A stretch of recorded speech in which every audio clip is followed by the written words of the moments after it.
ISKCON Bengaluru వారి 18 రోజుల Gita class లో ఈరోజు మనము 8వ అధ్యాయంలో ఉన్నాము. అందరికీ స్వాగతం.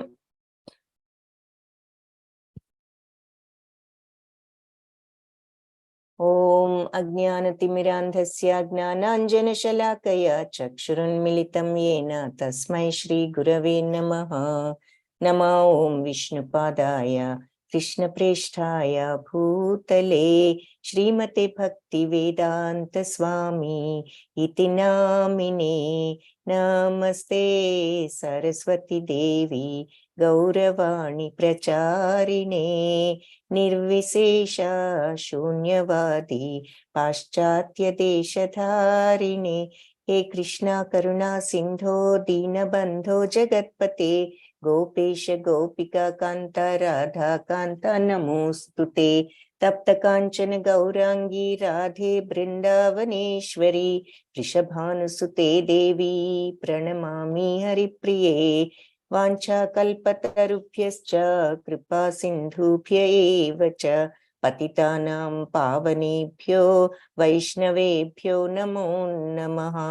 జయ శ్రీ కృష్ణ చైతన్య ప్రభు నిత్యానంద శ్రీ అద్వైత గదాధర శ్రీవాసాది గౌర భక్త బృంద. హరే కృష్ణ కృష్ణ కృష్ణ హరే హరే, హరే రామ రామ రామ హరే హరే, హరే కృష్ణ కృష్ణ కృష్ణ హరే హరే, హరే రామ రామ రామ హరే హరే, హరే కృష్ణ కృష్ణ కృష్ణ హరే హరే, హరే రామ రామ రామ హరే హరే. హరే కృష్ణ. భక్తులందరికీ అక్షర బ్రహ్మ యోగము, ఇది 8వ అధ్యాయం. అక్షర బ్రహ్మ, క్షర అంటే నాశనం అయ్యేది, అక్షర అంటే నాశనం లేనిది అని అర్థం. ఈ బ్రహ్మము నాశనం లేని అవ్యయమైన అక్షరమైన ఈ బ్రహ్మము, దాని యొక్క యోగము అని ఈ అధ్యాయానికి పేరు. మొట్టమొదటిగా అర్జున ఉవాచతో ప్రారంభం. అర్జున ఉవాచ. అయితే ఇది చెప్పబోయే ముందు నిన్న ఏం చూసాం, దేంతో ఎండ్ చేసాం, యెస్టర్డేస్ చాప్టర్ అని కనుక మనం చూసుకున్నట్లయితే, నిన్నటి చాప్టరు మరి ఇలా ఎవరైతే నన్ను మనసులో ఉంచుకుని చివరి వరకు కూడా అదే మరణ సమయంలో కూడా అదే అండర్స్టాండింగ్ తో, మనం భీష్మ పితామహుడి యొక్క చిత్రాన్ని చూసాం, అదే అండర్స్టాండింగ్ తో గనక చివరి వరకు కూడా ఉన్నట్లయితే వాళ్ళు నన్ను తప్పనిసరిగా చేరుకుంటారు అనేది ఒక పాయింట్ నిన్న చూసాము. సో ఆ పాయింట్ ని మళ్ళీ మనం ఇక్కడ కొంచెం వివరంగా చూడటం జరుగుతుంది అన్నమాట. సో నిన్న లాస్ట్ శ్లోకాలో మనం సాధిభూతాది దైవం మాం సాధియజ్ఞం చయే విదుహు ప్రయాణకాలేపి చ మాం తే విదుర్యుక్త చేతసః.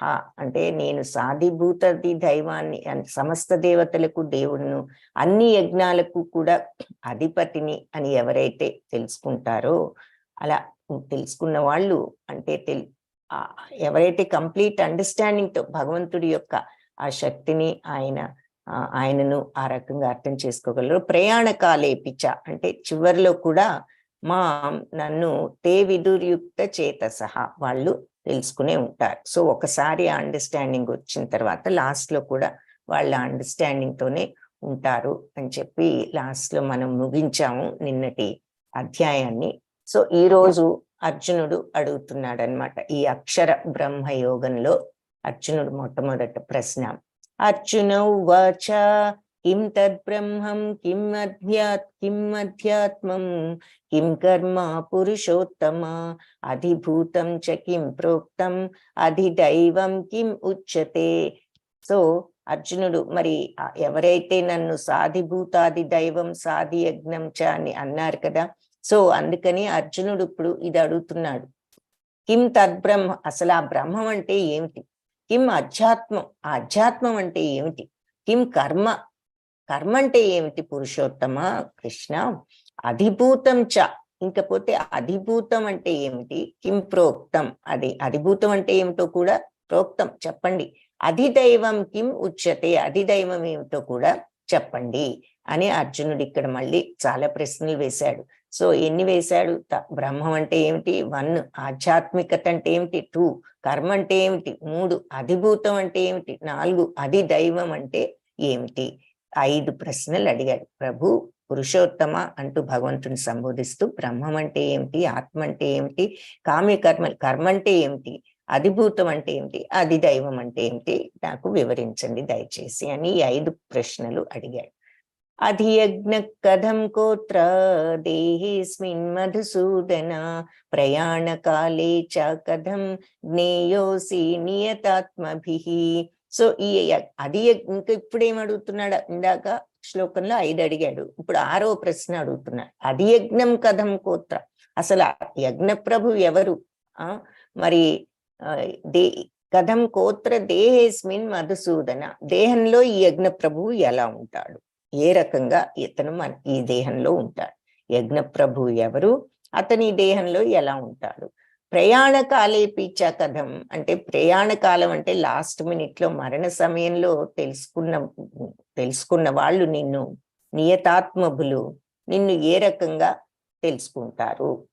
సో ఈ నియతాత్మభులు అంటే ఆత్మను కంట్రోల్ అని కాదు ఇక్కడ, ఆత్మని మనస్సుని బుద్ధిని కూడా ఒక్కొక్కసారి ఆత్మని రిఫర్ చేయటం జరుగుతుంది. నియతాత్మభి అంటే లిటరల్ మీనింగ్ ఆత్మను కంట్రోల్ చేసుకున్న వాళ్ళు. ఆత్మ అంటే ఇక్కడ ఏమిటంటే మనస్సు బుద్ధి. సో బుద్ధిని ఆత్మని కంట్రోల్లో నియమితంగా పెట్టుకున్న వాళ్ళు, నియంత్రించుకొని కంట్రోల్డ్ గా ఉన్న వాళ్ళు చివర్లో నిన్ను ఏ రకంగా తెలుసుకుంటారు అని చెప్పి అడుగుతున్నాడు. సో నన్ను సాధిభూతాది దైవం అని, సాధి యజ్ఞం అని తెలుసుకున్న వాళ్ళు మరణ సమయంలో కూడా ఇదే అండర్స్టాండింగ్ తో ఉంటారు అని చెప్పారు కదా ప్రయాణ. అందుకని అర్జునుడు అడుగుతున్నాడు అనమాట, సరే ఈ యజ్ఞ ప్రభు ఎవరు, దేహంలో ఎలా ఉంటాడు, చివరిలో ప్రయాణ కాలంలో వీళ్ళు నిన్ను ఈ నియతాత్మబులు అంటే మనసును బుద్ధిని కంట్రోల్లో ఉంచుకున్న వాళ్ళు కాబట్టే వాళ్ళకి ఆ జ్ఞానం వచ్చింది. సో ఇలాంటి జ్ఞానులు నిన్ను ఏ రకంగా తెలుసుకుంటారు లాస్ట్ లో అని చెప్పి అడిగాడు. శ్రీ భగవానువాచ, భగవంతుడి సమాధానం, అక్షరం బ్రహ్మ పరమం స్వభావోధ్యాత్మముచ్యతే భూతభావోద్భవాకరో విసర్గ కర్మ సంజ్ఞితః. అక్షరం బ్రహ్మ పరమం, అంటే ఈ అక్షరమైన నాశనం లేనటువంటి ఈ పరమం దివ్యమైనటువంటి ఈ బ్రహ్మం యొక్క స్వభావమే ఆధ్యాత్మికత అని చెప్పి చెప్తారు. సో ఆధ్యాత్మము అంటే ఈ అక్షరము మరి దివ్యమైనటువంటి ఈ బ్రహ్మమే ఆధ్యాత్మికం, అంటే ఆత్మ యొక్క స్వభావం అన్నమాట. అది అందరిలో ఉన్నటువంటి భగవత్ అంశ అయిన ఆత్మ, అది అక్షరము, దివ్యమైన స్వభావం కల ఆత్మ అని చెప్పి బ్రహ్మము అది అని చెప్తారు. భూత భావోద్భవాకరో అంటే భవిష్యత్తులో ఈ మన యొక్క ఉత్పత్తికి ఉద్భవానికి కారణమైన విసర్గ కర్మ సంజ్ఞితః. సో మన ఉత్పత్తికి కారణమైన కర్మలే కర్మ అని అంటారు అని చెప్పి చెప్తారు. సో 2 ప్రశ్నలకు 3 ప్రశ్నలకు సమాధానం చెప్పారు. సో బ్రహ్మము అంటే అది భగవతత్వము అంశ అయినటువంటి ఈ నాశనరహితుడు సర్వోత్తముడు అయిన జీవుడు బ్రహ్మము. అక్షరం పరమం బ్రహ్మ అంటే దివ్యమైనది, నాశనం లేనిది బ్రహ్మతత్వం. ఓకే, దాని యొక్క స్వభావమే నిత్య స్వభావమే ఆధ్యాత్మము అని చెప్పబడుతుంది. సో మరి ఆ దివ్య స్వభావం ఎలాంటిది? సచ్చిత్తానంద తత్వం. అది సత్ అంటే ఏమిటి? నిత్యంగా ఎప్పుడూ మార్పు లేకుండా ఉండేది.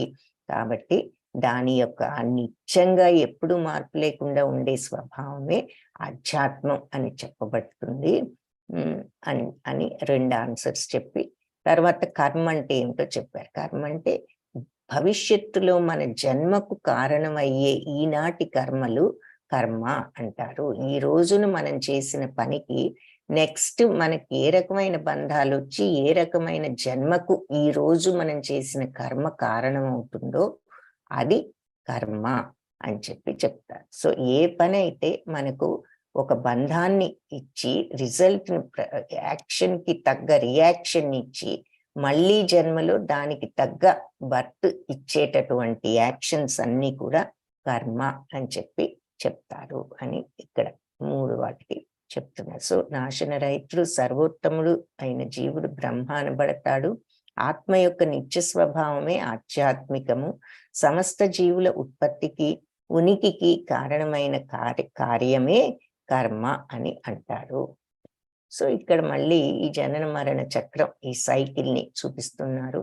మరి 84 lakhs జీవరాశుల తర్వాత హ్యూమన్ బర్త్ వస్తుంది.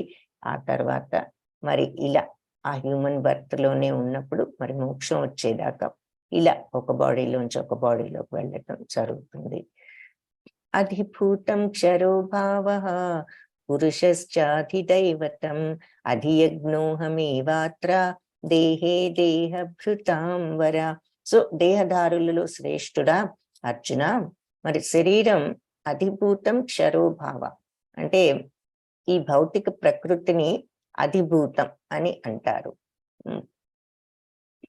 పురుషశ్చాధి దైవతం, ఈ పురుషుణ్ణి అధిదైవము అంటే ఎలాంటి పురుషుడు? పురుషుడు అంటే సూర్య చంద్రుల వంటి సకల దేవతలను కూడా కలిగి ఉన్న భగవంతుడి యొక్క విరాట్ స్వరూపాన్నే అధిదైవము అంటారు. మరి ఈయన అన్నీ కూడా ఈ భౌతిక ప్రపంచం చూడండి, ఇది సృష్టించి పైన అన్నిట్లోకి బ్రహ్మలోకం ఉన్నది. సో అది చూస్తున్నారు. గోలోక చాట్ చూసామా? ఎవరైనా ఆన్సర్ చెప్పగలిగితే చెప్పండి. ఈసారి గోలోక చాట్ ఇంకా చూడలేదేమో. హరే కృష్ణ. కళ్యాణి మాతాజీ ఉన్నారా? మనం ఏమైనా గోలోక చాట్ ఈ బ్యాచ్ లో చూసామా? లేదు, చూసాము మాతాజీ, చూడలేదనుకుంటా. ఈరోజు చూపిస్తాను. సో ఈ గోలోక చాట్ లో మనకి ఈ భౌతిక ప్రపంచం ఈ భగవంతుడి నాభి నుంచి రావడం, ఇక్కడ పైన అన్నిట్లోకి బ్రహ్మలోకము, ఆ తర్వాత 14 లోకాలు ఉంటాయి. పై లోకం బ్రహ్మలోకం, ఇది మనం చూస్తాం. సో ఇది అయిన తర్వాత అది చూపిస్తాను. సో దేహదారుల్లో శ్రేష్ఠుడా, శరీరం లాంటి నిరంతరం మార్పు చెందే భౌతిక ప్రకృతిని అధిభూతము అంటారు. మన బాడీ లాగానే ప్రకృతి కూడా మారుతూ ఉంటుంది కాబట్టి మారుతూ ఉంటుంది. ఈ ప్రకృతిని అధిభూతం అంటారు. మరి సూర్య చంద్రుల వంటి సకల దేవతలను కలిగి ఉన్న భగవంతుడి విరాట్ స్వరూపమే అధిదైవం, అంటే దేవాది దేవుడు. సో అంటే ఆయనే అధిదైవం, అన్నిటికీ కూడా మూలమని. ప్రతి దేహంలో అంతర్యామి అంటే పరమాత్మ రూపంలో ఉండే అధియజ్ఞాన్ని యజ్ఞ ప్రభువును నేనే అని చెప్తున్నారు. అధియజ్ఞో అహమేవాత్ర, నేనే అధియజ్ఞాన్ని. దేహే దేహ భృతాం వర. సో ఈ దేహాలన్నిట్లో నేను ఉన్నటువంటి అంతర్యామిగా ఉన్న యజ్ఞ ప్రభువును నేనే అని ఇక్కడ చెప్తున్నారు. సో ఇక్కడ ఒక 3 ప్రశ్నలకు సమాధానం. అంటే భౌతిక ప్రకృతి అంటే ఏమిటి, అది దైవం ఏమిటి, అది యజ్ఞం ఏమిటి, ఆ యజ్ఞ ప్రభువు అందరిలో ఎలా ఉంటాడు అని అడిగారు కదా. ఆ మిగిలిన 4టికి ఇక్కడ సమాధానాలు. ఇందాకటి శ్లోకంలో ఒక 3, ఏది బ్రహ్మం అంటే ఏమిటి, ఆధ్యాత్మం అంటే ఏమిటి, కామ్య కర్మలు అంటే కర్మ అంటే ఏమిటి. సో మొత్తం ఈ 7-8 ప్రశ్నలు అడిగాడు.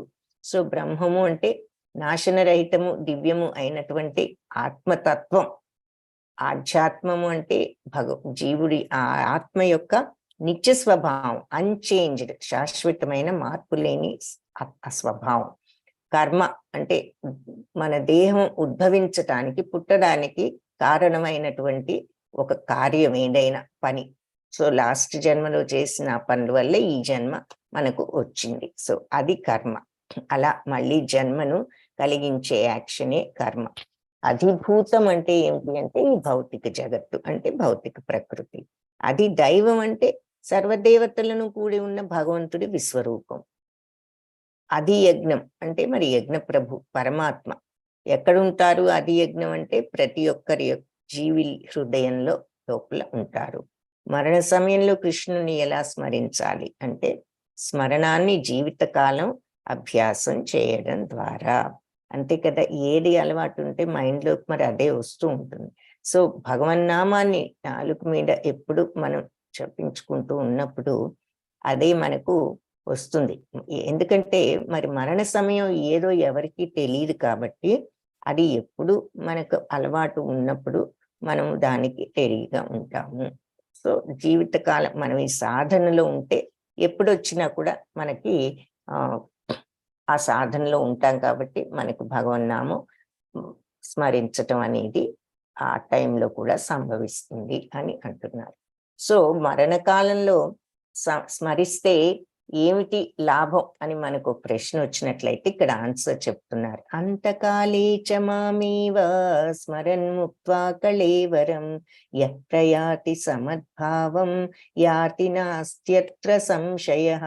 సో జీవితంలో చివరి సమయంలో కేవలం నన్నే స్మరిస్తూ ఎవరైతే ఈ శరీరాన్ని వదిలిపెడతారో వాళ్ళు నా భావాన్ని పొందుతారు. అంతకాలే చ మామేవ, చివరిలో లాస్ట్ మినిట్ లో నన్నే స్మరిస్తూ ముక్త్వా వదిలిపెడితే కళేవరం శరీరాన్ని, అంటే లాస్ట్ లో నన్ను స్మరిస్తూ శరీరాన్ని వదిలితే యత్రయాతి, ఎవరైతే అలా వదులుతారో సమద్భావం, వాళ్లకు నా యొక్క భావం యాతి నాస్త్యత్ర అసంశయ, నా భావాన్ని పొందుతారు, ఇందులో వేరే సంశయమే లేదు, సందేహమే లేదు. సో చివరిలో నన్ను స్మరిస్తూ కళేవరాన్ని వదిలిన వాళ్ళు తప్పనిసరిగా నా యొక్క భావాన్ని పొందుతారు, ఇందులో ఏ మాత్రం సందేహం లేదు అని చెప్తున్నారు. సో భగవంతుని స్మరిస్తూ చివరిలో పోతే తప్పనిసరిగా ఆయన్ని పొందుతాము అన్నది ఇక్కడ ఈ శ్లోకంలో చెప్తున్నారు. భీష్మ పితామహుడు చిత్రం మళ్ళీ ఇక్కడ చూపిస్తున్నారు. లాస్ట్ లో మరి ఆయన విష్ణు సహస్రనామం జపిస్తూ మరి ఆయన భగవంతుడి ముందు ప్రాణాలు వదలటం చూస్తున్నాం. ఇంకా ఏం చెప్తున్నారు, లాస్ట్ మినిట్ లో నన్ను స్మరిస్తూ వదిలిపెడితే తప్పనిసరిగా నా భావాన్ని పొందుతారు అన్నది చెప్తున్నారు. ఇందులో సందేహం లేదని కూడా చెప్పారు. యం యం వాపి స్మరన్ భావం త్యజత్యంతే కళేవరం తం తమేవైతి కౌంతేయ సదా తద్భావ భావితః. యం యం వాపి స్మరన్ భావం, ఏ భావాలతో అయితే త్యజత్యంతే కళేవరం, కళేవరం అంటే శరీరాన్ని త్యజిస్తే వదిలితే ఏ భావాలతో ఈ శరీరాన్ని వదిలిపెడతామో తం తమేవైతి కౌంతేయ, దానికి తగ్గదే కౌంతేయ సదా తద్భావ భావిత, ఆ భావాలకు తగ్గ స్థితియే వస్తుంది అని చెప్తున్నారు.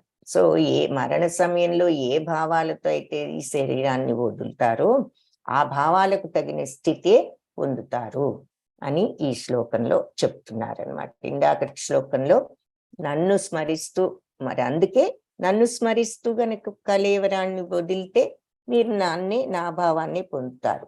అంటే ఏ లాస్ట్ మినిట్ లో మీరు ఏ ఆలోచనతో ఈ శరీరాన్ని వదులుతారో దానికి తగ్గ భావాన్ని మీకు దానికి తగ్గ స్థితి వస్తుంది. ఇక్కడ ఉదాహరణగా భాగవతంలో ఈ భరత మహారాజ్ స్టోరీ ఒకటి ఉంటుంది. ఇక్కడ ఏంటంటే ఈయన ఒక రాజు అయితే ఈ భక్తి మార్గంలో వెళ్ళాలి అని చెప్పేసి ఆయన అడవికి వెళ్ళిపోయి మరి ఈ శమ దమ ఇవన్నీ చేస్తూ ఆయన ఆ సాధనలో ఉంటూ ఆయన మరి ఆసనం చూసాం కదా, అష్టాంగ యోగం కూడా, అంటే కొంతవరకు అలా ఆయన అన్ని తపస్సులు యజ్ఞాలు చేసుకుంటూ అడవిలో ఉంటూ ఆల్మోస్ట్ మరి పరిపక్వ దశకు వచ్చారు, ఏది ఈ మోక్షంలో, ఈ సిద్ధత్వంలో. అయితే ఆ టైంలో ఒకసారి ఒక లేడీని పులి ఒకటి తరుముతూ వస్తే ఆ లేడీ అక్కడ చివరికి నీటి దగ్గర పడిపోయి ప్రాణాలు వదలటం, అయితే లాస్ట్ లో అది గర్భవతిగా ఉండి ఒక చిన్న లేడీని ప్రసవించి చనిపోవడం జరుగుతుంది. అప్పుడు ఈయన చూసి ఆ లేడీని తీసుకొచ్చి ఆ పుట్టినటువంటి చిన్న లేడీని దానికి కొన్ని సపర్యలు చేసి దానిని జాగ్రత్త తీసుకోవటం జరిగింది. జాగ్రత్త తీసుకుని దానికి కావాల్సిన చూడటం వరకే కాకుండా ఇక ఆయనకి దాని మీద ఒకలాంటి మమకారం, మళ్ళీ రాగ ద్వేషాలు ఏర్పడటం ప్రారంభమయ్యాయన్నమాట. సో దాంతో మరి ఆయన కొంచెం తన యొక్క సాధనను కూడా కొద్దిగా నిర్లక్ష్యం చేయడం అలా జరుగుతూ వచ్చింది. ఒకరోజు ఈ లేడీ ఎక్కడికో వెళ్ళిపోయారు, ఎంతసేపటికి రాకపోతే ఈయన పాపం దాన్ని వెతుక్కుంటూ వెళ్ళి చివరికి ఒక లోయలో పడిపోయి ప్రాణం పోవడం జరుగుతుంది. సో పోయేటప్పుడు ఆ లేడీని గురించి ఆలోచించడం వల్ల నెక్స్ట్ జన్మలో ఒక లేడీగా పుట్టడం జరుగుతుంది. అయితే ఆయన పుణ్యానికి ఆయన పుణ్య ఉంది కాబట్టి, ఆయన చేసిన సాధన పుణ్య కారణంగా ఆయన పూర్వజన్మ వృత్తాంతం గుర్తుండి ఆయన చాలా శ్రద్ధగా అక్కడ ముండ్లు వాళ్ళు తపస్సులు చేసుకునే చోటే తిరుగుతూ, అందులో యజ్ఞాల్లో వేసే ఆకులు అలము అవే ఆహారంగా తింటూ ఆ జన్మను ఆయన పూర్తి చేసుకున్నారు. ఆ తర్వాత నెక్స్ట్ జన్మలో మళ్ళీ భరతుడు అంటే ఇక అప్పుడు అన్నిటికీ అతీతంగా ఉండి జడభరతుడు అని పేరు వచ్చింది. ఆ రకంగా ఆయన ఆ జన్మలో మోక్షాన్ని పొందారు. సో ఆ డిస్ట్రాక్షన్ వల్ల, అంటే చివర్లో ఆయన ఫీలింగ్స్ ఎం వాపి స్మరన్ భావం త్యజత్యంతే కళేవరం, ఏ భావాలతో అయితే శరీరాన్ని వదులుతామో దానికి తగ్గ స్థితే వస్తుంది. తమేవైతి కౌంతేయ సదా తద్భావ భావిత, ఎప్పుడు అదే స్థితి వస్తుంది, ఆ భావాలకు తగ్గ స్థితి అన్నదానికి ఉదాహరణగా భరత మహారాజు స్టోరీ అన్నమాట. కాబట్టి భగవంతుడు ఏమంటున్నారు, పోయేటప్పుడు నా నామాన్ని జపిస్తే నన్ను తప్పకుండా పొందుతారు, ఏ భావాలతో పోతే ఆ భావాలకు తగ్గ స్థితి పొందుతారు అని చెప్పి, కాబట్టి తస్మాత్ సర్వేషు కాలేషు మామనుస్మరయుధ్య చ మయ్యర్పిత మనోబుద్ధి మామే వైశ్యస్య సంశయం. కాబట్టి అన్ని సర్వేషు కాలేషు, తస్మాత్ కాబట్టి సర్వేషు కాలేషు అన్ని కాలాల్లోనూ సర్వకాలాల్లోనూ మాం అనుస్మర నన్ను స్మరిస్తూ యుధ్యచ యుద్ధం చెయ్యి అని చెప్తున్నారు. అంటే నన్ను స్మరిస్తూ యుద్ధం చేయని అర్జునుడికి చెప్తున్నారు. అర్జునుడు అక్కడ యుద్ధం చేయను అని చెప్తున్నాడు. కాబట్టి నువ్వు అన్ని సమయాల్లో నన్ను ఇక్కడ మనకు అర్థం ఏమిటంటే, మన యొక్క జీవన పోరాటాన్ని కూడా ఎప్పుడూ భగవంతుణ్ణి మనసులో ఉంచుకుని మనం సాగించాలి. మయ్యర్పిత మనోబుద్ధి, బుద్ధిని మనస్సును నాకు అర్పించినట్లయితే మామే వైశ్యస్య అసంశయం, నన్ను పొందటం అనేది గ్యారంటీ, నిస్సందేహంగా నువ్వు నన్ను అసంశయం, డౌట్ లేదు ఇక, నువ్వు ఎప్పుడు నన్ను పొందుతావు డౌట్ లేకుండా. మనస్సును బుద్ధిని నాకు అర్పించి మా మనుస్మర యుధ్యచ, అంటే భగవంతుడికి అర్పించి మనస్సును బుద్ధిని, మనం చేయవలసిన పనిని, మన పోరాటాన్ని, మన జీవన యాత్రను మనం ఈ రకంగా, అర్జునుడు గనక యుద్ధం స్మరిస్తూ చెయ్యి అంటే జపం చేస్తూ యుద్ధం చేయమని కాదు, అక్కడ స్మరిస్తూ చేయమంటే, అంటే మనస్సును బుద్ధిని నాకు అర్పించి, ఎప్పుడు ప్రతిదీ కూడా భగవంతుడు సెంటర్గా, ఇది ఆయనకి శరణు, ఆయనకు అర్పించాను అనే మెంటాలిటీతో, ఆ భక్తి భావంతో, ఆ ప్రేమ గౌరవాలతో ఏ పని చేసినా ఇది భగవంతుడికి అర్పిస్తున్నాను, ఇది నా బాధ్యత, ఆయనకు అర్పించి చేస్తున్నాను అన్నట్లుగా నువ్వు ఈ యుద్ధాన్ని చెయ్యి. మనస్సును బుద్ధిని నాకు అర్పించి నన్ను స్మరిస్తూ సర్వకాలేషు, అన్ని టైమ్స్లోనూ ఇలా మనస్సును నా మీద పెట్టి నువ్వు నీ యుద్ధాన్ని చెయ్యి. మనకి మెసేజ్ ఏమిటంటే, అన్ని టైమ్స్లోనూ మీ యొక్క కార్యాలను మనసు బుద్ధిని నాకు అర్పించి మీరు మీ పనులు మీరు చేయండి.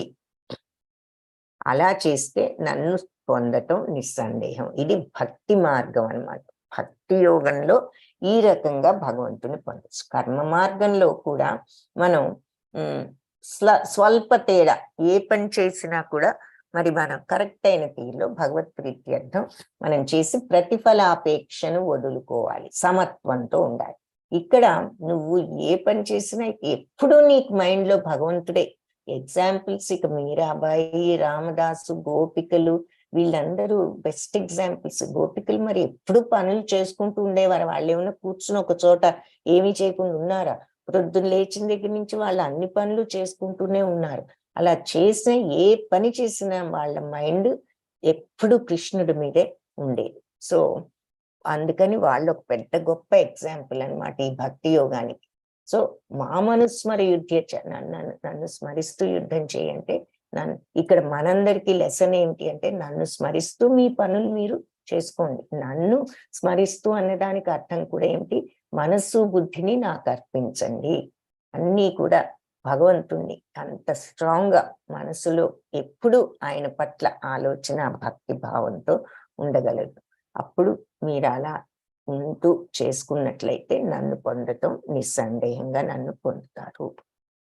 అభ్యాసయోగయుక్తేన చేతసానాన్యగామిన పరమం పురుషం దివ్యం యాతి పార్థాను చింతయన్. సో ఈ రకమైన ప్రాక్టీస్ లో ఏది మనస్సును బుద్ధిని భగవంతుడికి అర్పించి ఎల్లప్పుడూ నన్ను స్మరిస్తూ యుద్ధం చేయంత సర్వేషు కాలేషు మామనుస్మర యుద్ధచ మై అర్పిత మనోబుద్ధి. మనస్సును బుద్ధిని నాకు అర్పించి అన్ని టైమ్స్ లో నన్ను తలుచుకుంటూ నీ పనులు చేసుకుంటే నువ్వు తప్పకుండా నన్ను చేరుకుంటావు అన్నారు. ఇక్కడ ఏం చెప్తున్నారంటే ఇలాంటి అభ్యాసంలో ఈ ప్రాక్టీస్ లో ఈ యోగం అభ్యాస యోగం, ఈ ప్రాక్టీస్ కూడా ఒక యోగం, మరి ఈ సాధనే ఒక యోగం. కాబట్టి ఇలాంటి ప్రాక్టీస్ సాధనలో ఈ యోగంలో యుక్తుడై ఉన్నవాడు చేతస అన్యగామిన వేరే ఇంట్రెస్ట్లు ఏమీ లేకుండా ఈ ఇంట్రెస్ట్ తో ఈ యోగంలో భగవంతుడి మీదే మనసును బుద్ధిని నిలిపి తన యొక్క పనులను చేసుకునేవాడు వేరే మార్గంలోకి వెళ్లకుండా ఈ అభ్యాస యోగంలో యుక్తుడై చేసుకున్నవాడు పరమం పురుషం దివ్యం. సో ఈ పరమ పురుషుడు యొక్క దివ్య స్థానాన్ని చేరుకుంటాడు. పార్థాను చింతయన్, ఇందులో తప్పనిసరిగా ఆ భగవంతుణ్ణి చేరుకుంటాడు అని చెప్తున్నారు. సో మనస్సును ఎల్లప్పుడూ నా మీద నిలిపి ఈ మార్గం నుంచి తప్పుకోకుండా నన్ను దేవదేవుడిగా ధ్యానించేవాడు ఖచ్చితంగా నన్ను చేరుకుంటాడు. సో సడన్ టెస్ట్ కనుక పెడితే మరి మన క్లాస్లో చాలా కష్టం. అయితే ఎప్పుడు ఈజీ అవుతుంది, ఏ రోజు సిలబస్ పాఠం ఆ రోజు ఇంటికి వచ్చి చదువుకుంటే సడన్ గా టెస్ట్ పెట్టినా మనకి ప్రాబ్లం ఉండదు. అలా చదవకపోతే అప్పుడు సడన్ టెస్ట్ లో ఏం రాయాలో మనకి ఫెయిల్ అవటం జరుగుతుంది. అలాగే మరి మనం సడన్ టెస్ట్ ఏమిటి అంటే మరి మరణం ఎప్పుడు వస్తుందో ఎవరికి తెలియదు. సడన్ టెస్ట్ లాంటిదే. దానికి రెడీ అవ్వాలి అంటే ఎప్పుడు నుంచి రెడీ అవ్వాలంటే ఇప్పటి నుంచే రెడీ అవ్వాలి. దాని సిలబస్ ఏమిటి, ఎలా రెడీ అవ్వాలి అంటే మరి భగవంతుని గురించి మనం తలుచుకోవడం, ఎలా జపించడం ద్వారా, భగవద్గీత చదవడం, భాగవతం చదవడం, భక్తుల సాంగత్యం, సేవ చేయడం, ఇవన్నీ కూడా ఇంపార్టెంట్. ఈ రకమైన సేవలు, ఈ రకమైనటువంటి భక్తిలో మనం కనుక ఉన్నట్లయితే ఏ సమయంలో అయినా మనం రెడీగానే ఉంటాము అని చెప్తున్నారు. ఫలితం ఏమిటి, భగవంతుడి అట్లా మనం ఎప్పుడు కూడా ఆ రెడీనెస్ అంటే భక్తిలో ఉన్నప్పుడు మనకు ఈ భౌతిక ప్రపంచపు జనన మరణ చక్రం నుంచి మోక్షం వస్తుంది. సో ఫలితం మరి భగవంతుడు ప్లస్ మోక్షము. సో భగవంతుణ్ణి స్మరించాలి అన్నారు ఎల్లప్పుడూను. మరి నన్ను స్మరిస్తూ ఈ అభ్యాసంలో ఉంటే అని చెప్పారు. కాబట్టి ఏ రకంగా అంటే ఏమని స్మరించాలి, ఏ రకంగా అర్థం చేసుకుని మనం భగవంతుడి మీద భక్తి పెంచుకోవాలి అంటే భగవంతుడిని ఈ రకంగా అసలు ముందు తెలుసుకోండి. అప్పుడు ఆ భక్తి భావాన్ని డెవలప్ చేయొచ్చు. కవిం పురాణం అనుశాసితారం అనూరణీయం సమనుస్మరేద్యః సర్వస్య ధాతారమచింత్య రూపం ఆదిత్యవర్ణం తమస పరస్తాత్. కవిం అన్ని తెలిసినవాడు, వివేకవంతుడు. పురాణం అంటే అతి ప్రాచీనుడు. మరి భగవంతుడు ఆది లేని, పుట్టుక అంతము లేనివాడు కాబట్టి అతి ప్రాచీనుడు. అనుశాసితారం సర్వాన్ని కూడా నియంత్రించేవాడు. మరి ఈ ప్లానెట్స్ నే నియంత్రిస్తున్నాడు, కంట్రోల్ చేస్తున్నాడు. ఏది ఎక్కడ ఏ నిమిషంలో ఏ దారిలో నడవాలి, దేని చుట్టూ నడవాలి అన్నది, ఎంత టైము భూమికి కరెక్ట్ గా 24 గంటల్లో ఒక రౌండు, ఆ తర్వాత మరి 360 రోజుల్లో సూర్యుడి చుట్టూ ఒక రౌండు, ఇలా కరెక్ట్ గా అన్ని జరిగేటట్లు వాటికి ఒక రూలు నియమం పెట్టి అవి ఆ రూల్ ప్రకారం నడుచుకునేటట్లు అనుశాసితారం అన్నిటినీ కూడా ఆ రకంగా కంట్రోల్ చేసేవాడు. అనోరణీయం అంటే అణువు కంటే కూడా చిన్నవాడు. ఎందుకు అణువులో కూడా భగవంతుడు ఉన్నాడు. సూక్ష్మం కంటే సూక్ష్మమైన వాడు. అనుస్మరేద్య అంటే మరి అన్నింటినీ అనోరణీయం సమనుస్మరేద్య, ఆ సూక్ష్మం కంటే సూక్ష్మమైన వాడు. సర్వస్య ధాతారం అన్నిటినీ పోషించేవాడు. అచింత్య రూపం అంటే ఊహాతీతుడు, భౌతిక భావాలన్నిటికీ కూడా అతీతుడు. అచింత్య రూపం అంటే మనం అన్ఇమాజినబుల్, ఊహకు అందనటువంటి వాడు. ఆదిత్య వర్ణం అంటే సూర్యుని యొక్క తేజస్సుతో తమసః పరస్తాత్ అంటే చీకటిని పోగొట్టేది సూర్యుడైతే మన అజ్ఞానం అనే చీకటిని కూడా పోగొట్టేది మరి భగవంతుడు అని ఇక్కడ చెప్తున్నారు. సో సూర్యుడిలా ప్రకాశిస్తూ ఈ భౌతిక స్వభావానికి అతీంద్రియమైన వాడు, దివ్యమైన వాడు. అజ్ఞానాన్ని ఆదిత్య వర్ణం అంటే సూర్యప్రకాశంతో కూడుకున్నవాడు. తమసః పరస్తాత్ ఈ అజ్ఞానాన్ని తీసివేసేవాడు అని చెప్పి ఈ శ్లోకంలో భగవంతుడి గురించి చెప్తున్నారనమాట. సో సర్వము తెలిసినవాడు, అతి ప్రాచీనుడు, అందరినీ నియంత్రించేవాడు, అణువు కంటే కూడా సూక్ష్మమైన వాడు, అందరినీ భరించేవాడు, అందరికీ పోషించేవాడు. ఆ తర్వాత అచింత్య రూపం, అన్ఇమాజినబుల్ ఆయన యొక్క ఫామ్ మనం. అలాగే ఆదిత్య వర్ణం, సూర్యుడి తేజస్, సూర్యుడి వలె ఇంకా ఎక్కువ తేజస్తో ప్రకాశించేవాడు. తమసః పరస్తాత్ ఆయన అజ్ఞానాన్ని పారద్రోలేవాడు. ఈ రకంగా భగవంతుడిని అర్థం చేసుకోవాలి, అర్థం చేసుకుని స్మరించాలి అని చెప్తున్నారు. ఎలా పొందాలి భగవంతుడిని అంటే మరి అనన్యచేత సతతం యో మాం స్మరతి నిత్యసః తస్యాహం సులభ పార్థ నిత్యయుక్తస్య యోగినః. ఇది భక్తి యోగంతో భగవంతుడిని పొందటం ఎలాగూ అంటే అనన్యచేత సతతం, సతతం నిత్యము కూడా వేరే ఆలోచన లేకుండా యోమాం స్మరతి ఎవరైతే నన్ను స్మరిస్తారో నిత్యము నిత్యశః నిత్యము ఎవరైతే నన్ను వేరే ఆలోచన లేకుండా అంటే వేరే వేరే మార్గంలోకి వెళ్లకుండా ఈ మార్గంలో ఉంటూ నన్ను నిత్యము స్మరిస్తారో తస్యాహం వాళ్లకు నేను సులభాపార్థ చాలా సులభంగా దొరుకుతాను. నిత్యయుక్తస్య యోగినః ఎవరికి ఇలాంటి యోగంలో అంటే నన్ను స్మరిస్తూ నిత్యము అనన్యంగా వేరే డిస్ట్రాక్షన్ లేకుండా నన్ను ఎప్పుడు స్మరించే వాళ్ళు నిత్యము ఈ యోగంలో యుక్తులైన వాళ్లకు నేను చాలా సులభంగా వాళ్ళు నన్ను పొందుతారు. సో క్రమం తప్పకుండా, అనన్య అంటే వేరే డిస్ట్రాక్షన్ లేకుండా, క్రమం తప్పకుండా రెగ్యులర్ గా నన్ను నిరంతరం స్మరించే వాడికి అతని స్థిరమైన భక్తి సేవ కారణంగా నేను సులభంగా లభిస్తాను. ఇక్కడ కుచేలుణ్ణి చూపిస్తున్నారు. బలరామకృష్ణులు ఆయన వాళ్ళ గురువులైన సాందీపని ముని దగ్గర విద్యను అభ్యసించడం రైట్ సైడ్ చూస్తున్నాం. లెఫ్ట్ సైడ్ కుచేలుడు ఆయన యొక్క బాల్య స్నేహితుడు చూస్తున్నాము. కుచేలుడు మరి దారిద్ర్యంతో పెద్ద అయిన తర్వాత బాధపడుతున్నప్పుడు భార్య సలహా మీద భగవంతుడి దగ్గరికి వెళ్ళడం జరుగుతుంది.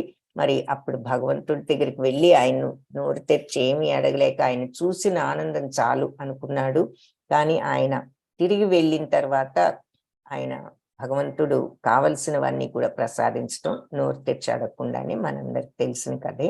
వెళ్ళేసరికి మరి ఇల్లంతా పెద్ద భవనం లాగా భార్య పిల్లలందరూ సంతోషంగా ఆరోగ్యంగా మంచి బట్టలు అవన్నీ ఆభరణాలతో ఉండటం జరుగుతుంది. భక్తుడు కాబట్టి అదొకటి ఎగ్జాంపుల్ గా చూపించారు. సో ఇకపోతే మనం ఇందాక శ్లోకంలో భగవంతుడిని ఎలా పొందాలంటే క్రమం తప్పకుండా నిరంతరం స్మరించే వాడికి నేను సులభంగా దొరుకుతాను అన్నారు. కాబట్టి అసలు ఎందుకు భగవంతుడిని పొందాలంటున్నారు, ఎందుకు పొందాలి అనే డౌట్ కనుక మనకు వస్తే ఇక్కడ రీజన్ చెప్తున్నారు. మాముపేత్య పునర్జన్మ దుఃఖాలయం శాశ్వతం నాప్నువంతి మహాత్మానః సంసిద్ధిం పరమాం గతాః. మాముపేత్య పునర్జన్మ, నన్ను పొందిన తర్వాత పునర్జన్మ అనేది ఈ ఉండదు. దుఃఖాలయం అశాశ్వతం. ఈ అశాశ్వతమైన దుఃఖాలయం అంటే ఈ భౌతిక ప్రపంచంలో పునర్జన్మ అనేది ఉండదు నన్ను పొందిన తర్వాత. నాప్నువంతి మహాత్మాన. కాబట్టి వాళ్ళు నన్ను పొందిన ఈ మహాత్ములు సంసిద్ధిం పరమాంగతిం, వాళ్లకు పరమగతి సిద్ధిస్తుంది అని చెప్తున్నారు. పరమగతి ఏది? భగవంతుడి యొక్క నివాసం. సో ఎవరైతే ఈ భక్తితో ఈ యోగులుగా ఉన్న ఈ మహాత్ములు, వీళ్ళు నాప్నువంతి మహాత్మాన, నన్ను పొందిన తర్వాత ఈ మహాత్ములు సంసిద్ధతను, సిద్ధత్వాన్ని, పరిపూర్ణతను పొందుతారు. పరమగతిని అంటే దివ్యమైనటువంటి ఆ భగవత్ స్థానాన్ని పొందుతారు. కాబట్టి దుఃఖాలతో నిండిన ఈ తాత్కాలిక ప్రపంచంలోకి మళ్ళీ ఎప్పుడు తిరిగి రారు. అది భగవంతుడిని పొందితే ఏం జరుగుతుంది అంటే ఆన్సర్. ఆ బ్రహ్మ భువనాల్లోక పునరావర్తినో అర్జున మాముపేత్యతు కౌంతేయ పునర్జన్మాన విద్యతే. సో ఆ బ్రహ్మ లోకం దగ్గర నుంచి కింది లోకం వరకు ఈ భౌతిక ప్రపంచంలో ఉన్న లోకాలన్నిట్లో పునరావర్తిని అంటే మళ్ళీ తిరిగి పుట్టటం అనేటటువంటిది ఉన్నది. నన్ను పొందితే మళ్ళీ ఇక్కడ భౌతిక ప్రపంచానికి రావక్కర్లేదని చెప్తున్నారు కదా. ఈ భౌతిక ప్రపంచంలో 14 లోకాలు ఉన్నాయి. సో ఈ అన్ని లోకాల్లో కూడా పుట్టడం గిట్టడం అనేది ఉన్నది. కాబట్టి బ్రహ్మలోకం దగ్గర నుంచి కింద లోకం వరకు అన్ని లోకాల్లో కామన్ గా ఉన్నది ఏమిటంటే ఈ జననం అన్నీ పునరావృతమయ్యే, పుట్టుక మరణం జరిగే ప్రదేశాలే అని చెప్తున్నారు. కానీ నన్ను పొందినవాడు పునర్జన్మాన విద్యతే. సో మాముపేత్యతు కౌంతేయ, నన్ను పొందిన తర్వాత కౌంతేయ పునర్జన్మ అనేది ఉండదు.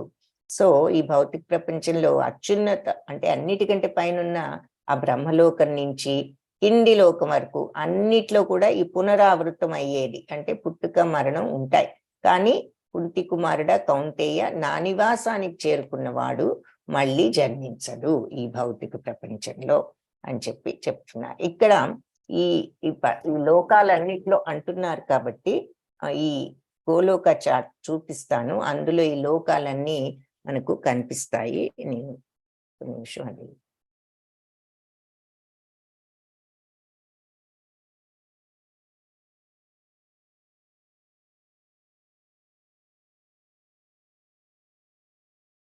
ఓకే. సో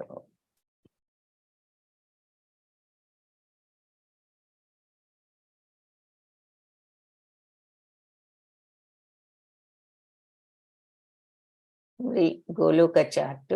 సో ఇక్కడ మనకు ఈ పైన మరి వైకుంఠము, దాని క్రింద మీకు ఈ చార్ట్ మాతాజీ పోస్ట్ చేస్తారు. మీరు ఇది బ్రీఫ్ గా చెప్తాను, మీరు డీటెయిల్ కావాలంటే ఆ చార్ట్ లో మీరు చూసుకోండి పోస్టింగ్ జరిగిన తర్వాత. ఇక్కడ మరి శ్రీ మహావిష్ణు ఆయన ఈ కారణోదక సముద్రం అనేటటువంటి ఈ సముద్రంలో, ఇది నీటితో కాదు, మరి ఇది ఆధ్యాత్మిక సముద్రం. దాంట్లో ఆయన కారణోదక సాయి విష్ణు అంటే అన్నిటికీ కూడా సర్వకారణ కారకుడు అని అర్థం అనమాట.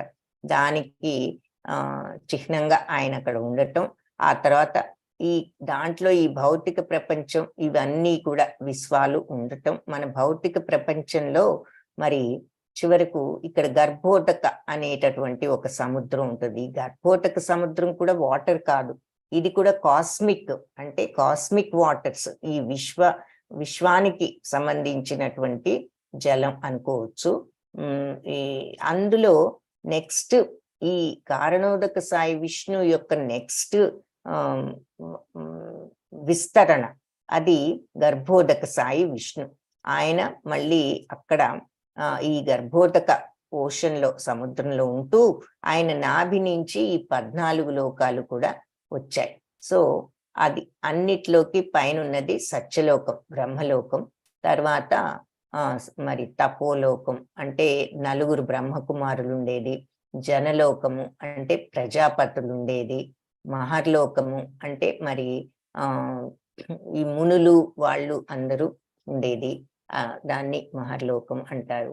తర్వాత సువర్లోకం అంటే స్వర్గలోకం, దేవలోకం, భూవర్లోకం, అంటే ఆ రోజుల్లో మరి కొంతమంది ఈ రాక్షసులు కూడా అక్కడ ఉండి దేవదాన పాలసముద్ర క్షీరసాగర్ మథనం కూడా చేశారు. సో వాళ్ళు అక్కడ వాళ్ళది. ఆ తర్వాత భూలోకం మధ్యలో ఉంటుంది. కింద అతల, వితల, సుతల, తలాతల, మహాతల, రసాతల, పాతాళ, నరకలోకాలు ఇవన్నీ కింద ఉంటాయి అని చెప్తున్నారనమాట. సో ఈ అతల అంటే మరి రాక్షసులు, మాయా దానవులు వీళ్ళుండేది. మరి వితల అంటే ఇంకా కొంతమంది డీమన్సే అక్కడ కూడా. తర్వాత సుతల, బలి మహారాజు వాళ్ళు ఉండేది అక్కడ. తలాతల అంటే మరి మాయా దానవులు, తర్వాత మహాతల నాగలోకము, రసాతల దైత్యుల లోకము, ఇలా అంటే ఈ చెడు రాక్షసులు వాళ్ళ లోకం. దైత్యులు అంటే పాతాళ లోకం అంటే మళ్ళీ అది కూడా నాగలోకం, వాసుకి అది ఉండేది. సో ఇవన్నీ ఈ 14 లోకాలు ఉన్నాయి. మనం గుర్తుంచుకోవాల్సింది మధ్యలో ఉన్నది భూలోకం, పైన ఉన్నవన్నీ మరి ఉన్నత లోకాలు, కింద ఉన్నవన్నీ కూడా మరి తక్కువ లోకాలు అని చెప్పేసి మనం బ్రీఫ్ గా ముల్లోకాలు అంటారనమాట వీటిని. సో ఇక్కడ ఇంకొక పాయింట్ ఏమిటంటే మరి మనం ధ్రువ మహారాజ్ స్టోరీ చెప్పుకున్నాం. ఆయన నక్షత్రం ధ్రువలోకం కూడా ఇక్కడ ఈ భౌతిక ప్రపంచంలో కనిపిస్తోంది. తర్వాత అందరి హృదయాల్లో ఈ భౌతిక ప్రపంచంలో ఉన్న ప్రతి మనిషే కాదు, ప్రతి జీవిలో అన్నిట్లో పరమాత్మ ఉన్నారని చూసాము. ఆ పరమాత్మ ఈ గర్భోదక సాయి విష్ణువు కాదు, ఆయన నుంచి ఈ 14 లోకాలు పుట్టాయి, కరెక్టే. కానీ ఈ గర్భోదక సాయి విష్ణు యొక్క విస్తరణ ఇంకొకటి ఉంది. ఈ గర్భోదక సాయి విష్ణు ఏమో కారణోదక సాయి విష్ణు యొక్క నెక్స్ట్ విస్తరణ. ఈ గర్భోదక సాయి విష్ణు ఇదంతా సృష్టించిన తర్వాత ఆయన నెక్స్ట్ విస్తరణ అయినటువంటి క్షీరోదక సాయి విష్ణు, అంటే క్షీరం అంటే పాలు, పాల సముద్రంలో ఉన్నారు కాబట్టి క్షీరోదక సాయి విష్ణు. మరి ఈ భౌతిక ప్రపంచం 14 లోకాలకు ఆయన క్షీరోదక సాయి విష్ణువుగా ఈ పాల సముద్రంలో లక్ష్మీదేవితో ఉన్నారు.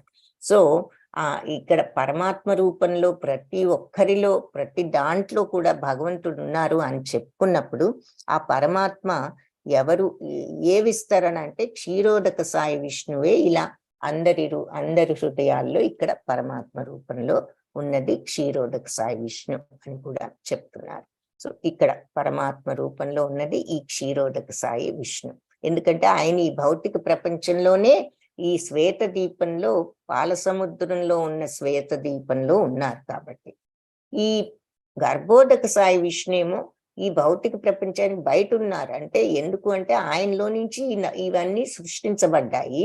బయట ఉండటం అంటే అర్థం ఆ సృష్టించబడ్డప్పుడు మళ్ళీ ఇంకొక విస్తరణతో ఆయన అక్కడ తనని తాను ప్రతిష్ఠ చేసుకున్నారు క్షీరోదక సాయి విష్ణువుగా ఆ భౌతిక ప్రపంచంలో.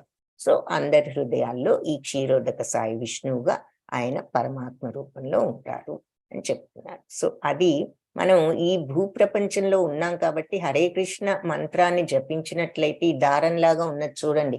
ఆ మంత్రం ఎలా వెళ్తోంది, ఎక్కడికి వెళ్తోంది, ట్రావెల్ చేస్తోంది పైకి పైకి. ఇక్కడ వైకుంఠం, ఇక్కడ వైకుంఠంలోకి వెళ్ళింది. అక్కడి నుంచి మళ్ళీ అయిపోలేదు, అక్కడి నుంచి మళ్ళీ బయటకు వచ్చింది. ఇక్కడ మీకు స్లైట్ గా ఇక్కడ దారంలాగా మళ్ళీ కనిపిస్తుంది. అక్కడి నుంచి బయటకు వచ్చి ఎక్కడికి వెళ్తోంది, చివరకు ఇలా ప్రయాణం చేస్తూ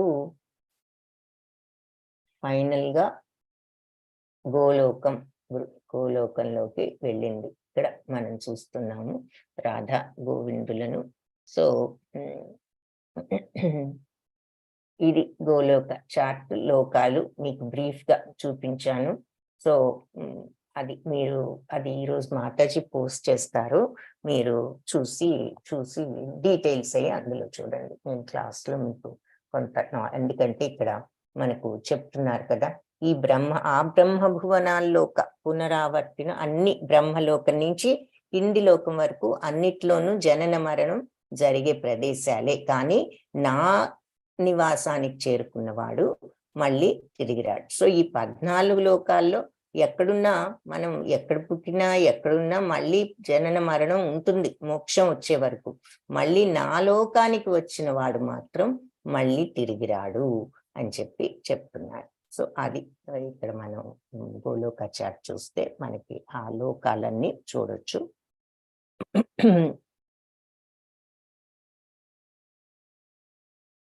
ఎందుకు మన ఈ భౌతిక ప్రపంచం ఎందుకు టెంపరీ, తాత్కాలికం అని గనక మనకి డౌట్ వస్తే, భూతగ్రామసయేవాయం భూత్వా భూత్వా ప్రలీయతే రాత్ర్యాగమే వశః పార్థ ప్రభవత్యహరాగమే. సో చెప్తున్నారనమాట, ఈ భౌతిక ప్రపంచం, ఈ జీవులన్నీ పుట్టి బ్రహ్మకి రాత్రి రావడంతో మళ్ళీ అంటే పగలేమో అన్ని పుడుతూ ఉంటాయి, రాత్రి అయ్యేటప్పటికి అన్ని విలీనమైపోతాయి ప్రకృతిలో, మళ్ళీ పగలు కాగానే మొత్తం అన్ని జన్మిస్తూ ఉంటాయి అని ఇక్కడ ఈ 19th శ్లోకాలో భగవంతుడు చెప్తున్నారనమాట. సో బ్రహ్మ ఒక్కరోజు అంటే మరి ఆయన పగలు అన్ని పుట్టడం, రాత్రి అన్ని విలీనం అవడం అంటున్నారు కదా. సో బ్రహ్మ యొక్క ఒక్కరోజు ఎంత అంటే అది 86,400,00,000 సంవత్సరాలన్నమాట. అది అంటే 864 కోట్ల సంవత్సరాలు బ్రహ్మదేవుడికి ఒక్క రోజు. సో అందులో సగం అంటే 432 కోట్ల సంవత్సరాలు ఒక పగలైతే, మళ్ళీ 432 కోట్ల సంవత్సరాలు ఒక రాత్రి బ్రహ్మదేవుడికి.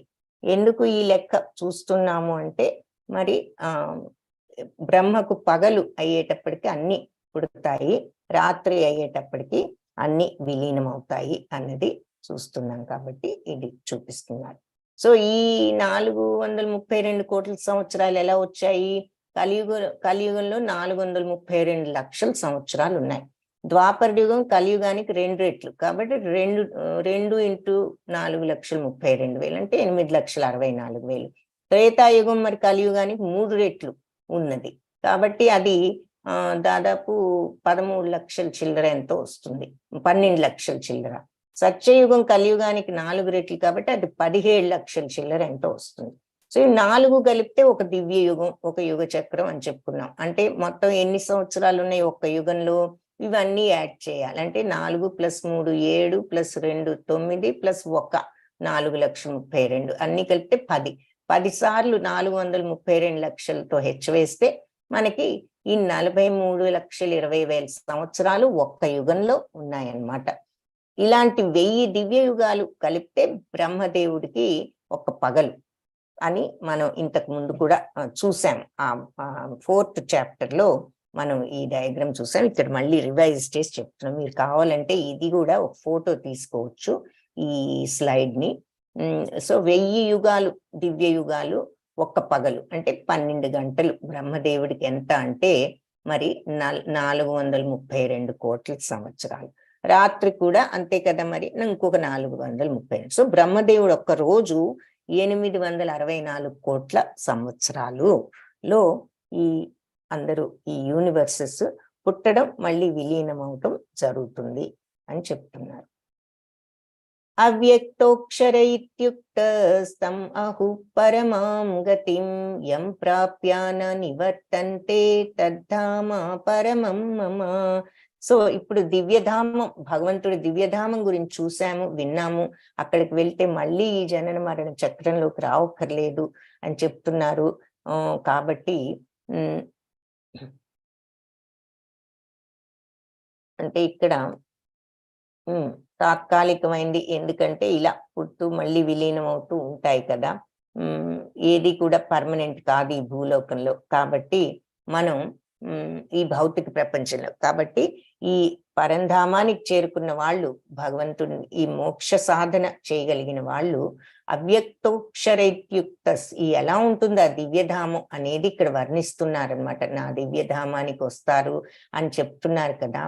అవ్యక్తం అంటే వ్యక్తం కానిది, అక్షర నశింపులేనిది, అంటే పర్మనెంట్ అన్నమాట. ఈ భౌతిక ప్రపంచం పుడుతూ ఉంటుంది, మళ్ళీ పోతూ ఉంటుంది, కానీ అది నశింపులేనిది, అక్షరమైనది.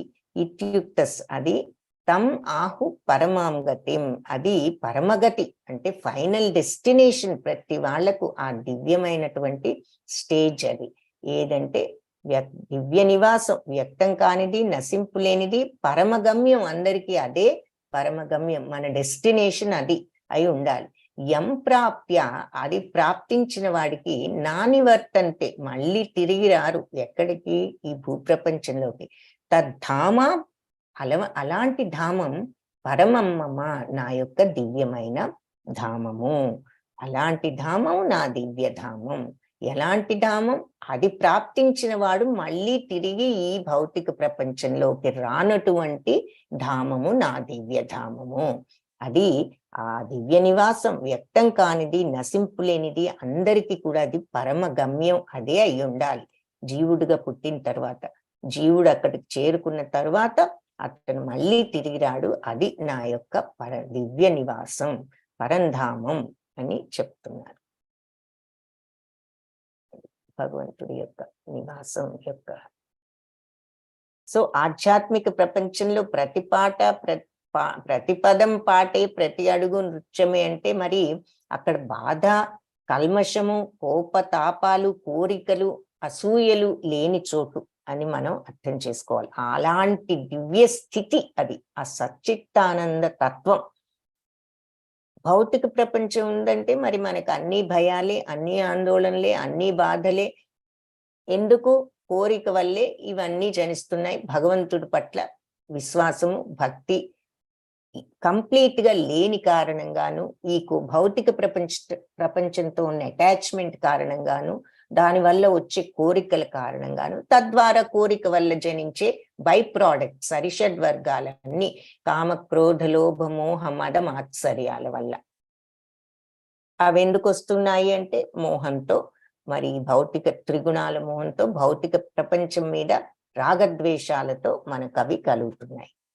సో ఆధ్యాత్మిక ప్రపంచ స్వభావం శాశ్వతమైనది, తప్పులేనిది. అంటే ఇక అక్కడ తప్పే ఉంటుంది. అంత సచ్చిత్తానంద స్టేజ్ లోకి వెళ్ళినప్పుడు అపరిమిత ఆనందం.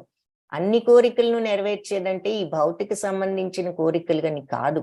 అంటే ఏ కోరిక లేని స్టేజ్, రిచెస్ట్ మ్యాన్ ఎవరు? ఏ కోరిక లేని వాడే అందరికంటే ఐశ్వర్యవంతుడు.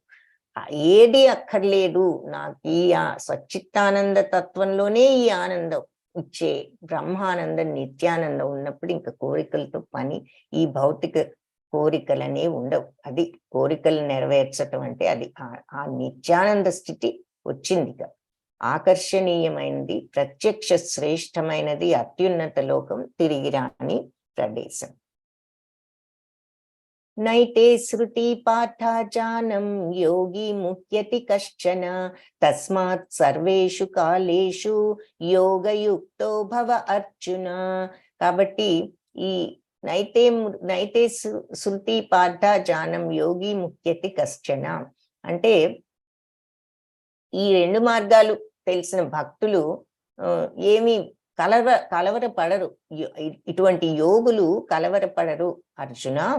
తస్మాత్, కాబట్టి సర్వేషు కాలేషు, అన్ని కాలాల్లోనూ యోగయుక్తుడు అవ్వు, యోగయుక్తో భవ అంటే నువ్వు యోగంలో యుక్తుడుగా ఉండు అర్జున అని చెప్తున్నారు. ఇక్కడ ఈ రెండు మార్గాలు తెలిసిన భక్తులు అంటే, ఇక్కడ మార్గాలంటే అంతకు ముందు శ్లోకంలో ఏం చెప్తారు అంటే, మరి మనకు మీరు కూడా వినే ఉంటారు, ఉత్తరాయణంలో పోతే మరి మళ్ళీ తిరిగి రారు, మోక్షం వస్తుందని. మరి అలాగే శుక్లపక్షంలో పోతే మోక్షం వస్తుంది, కృష్ణపక్షంలో పోస్తే మళ్ళీ తిరిగి పుడతారు, ఉత్తరాయణంలో పోతే మోక్షం వస్తుంది. ఇలా మనకు కొన్ని విషయాలు భగవద్గీతలో కూడా భగవంతుడు ఈ ముందు శ్లోకాల్లో చెప్పారు. కరెక్టే. కానీ మనం అలా అని బలవంతాన ఆ టైంలో పోవడం కాదు. న్యాచురల్ గా ఆ టైంలో పోతే మోక్షం వస్తుంది అని చెప్తారు. అయితే భక్తుడైన వాడు ఈ విషయం గురించి కలవరపడక్కర్లేదు అంటారు. అంటే దాని అర్థం ఏమిటి? భక్తుడైన వాడు ఎప్పుడు పోయినా నా దగ్గరికి వస్తాడు, ఏ సమయంలో అయినా. భక్తుడికి అది వర్తించదు. భక్తుడు శుక్లపక్షంలోనే పోవక్కర్లేదు, ఉత్తరాయణంలోనే పోవక్కర్లేదు, ఎప్పుడు పోయినా భక్తుడు నా దగ్గరికి వస్తాడు. కాబట్టి భక్తుడు ఈ విషయం గురించి కలవరపడక్కర్లేదు. తస్మాత్, కాబట్టి సర్వేషు కాలేషు, నువ్వు అన్ని కాలాల్లోనూ యోగయుక్తో భవ, యోగయుక్తుడవు కా అర్జున, యోగయుక్తుడు అవ్వు అర్జున. అంటే ఏ యోగం? భక్తి ఏదైనా సరే, భగవంతుణ్ణి ఇక్కడ భక్తి యోగంలో ఉన్నాం కాబట్టి నువ్వు ఈ భక్తి మార్గంలో ఉండు. భక్తుడికి ఇక ఏ టైంలో పోయినా గ్యారంటీ భగవంతుడి దగ్గరికి వెళ్ళడం. కాబట్టి నువ్వు అన్ని టైమ్స్లోనూ ఈ భక్తి యోగంలో స్థిరపడు అర్జున అని చెప్పి చెప్తున్నారనమాట. వేదేషు యజ్ఞేషు తపస్సు చైవ అన్ని చాలా ముఖ్య శ్లోకాలు ఉన్నాయి ఈ చాప్టర్లో. ఇది కూడా ఒకటి. లాంగ్ శ్లోకాస్కి ఒక ట్యూన్, షార్ట్ శ్లోకాస్కి వేరే ట్యూన్. ఇది లాంగ్ శ్లోక, సో దీని ట్యూన్ ఇలా ఉంటుంది. వేదేషు యజ్ఞేషు తపస్సు చైవ దానేషు యత్ పుణ్యఫలం ప్రదిష్టం అత్యేతి తత్సర్వమిదం విదిత్వా యోగి పరం స్థానముపైతి చాద్యం. వేదేషు యజ్ఞేషు తపస్సు చైవ, వేదాలు, యజ్ఞాలు, తపస్సులు అన్నీ మరియు దానాలు యత్పుణ్య ఫలం ప్రదిష్టం, వాటన్నిటి వల్ల వచ్చేటటువంటి పుణ్యఫలం కంటే కూడా ఎక్కువ. అత్యేతి సత్సర్వమిదం విదిత్వ అంటే మరి వీటన్నిటిని పొందగలరు అని తెలుసుకో. యోగి పరం స్థానం ఉపైతి చాద్యం, ఎవరైతే ఈ భక్తి మార్గంలో ఉంటారో వాళ్ళు వీటన్నిటిని పొందగలరు, దానికంటే ఇంకా ఎక్కువ పుణ్యఫలాన్ని పొంది చివరికి భగవంతుని కూడా చేరుకోగలరు.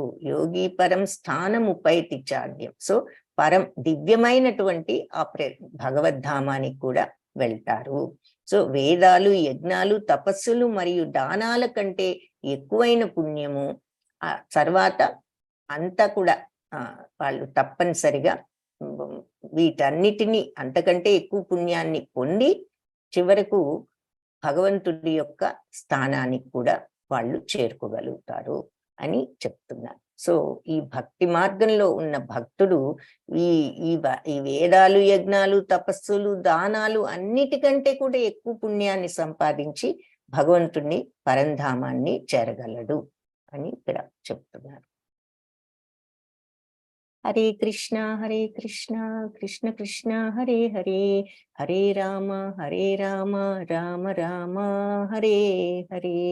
కృష్ణం వందే జగద్గురుం. ఈ గీతా పాఠంలో ఏం నేర్చుకున్నాము అని గనక మనం ఒక్క మాటలో సమరైజ్ చేయాలంటే, సదా హరే కృష్ణ మహామంత్రాన్ని, భగవంతుణ్ణి స్మరించడం ద్వారా మరణ సమయంలో కూడా భగవంతుణ్ణి సులభంగా స్మరించగలుగుతాం. అంటే ప్రాక్టీస్ ఉండాలి. ఏ పనైనా మనకి ఏదైనా ఎప్పుడు గుర్తొస్తుంది అంటే ఎందుకు, దాని గురించి ఆలోచిస్తే అది ఎప్పుడు మన మనస్సులో ఉంటూ ఉంటుంది.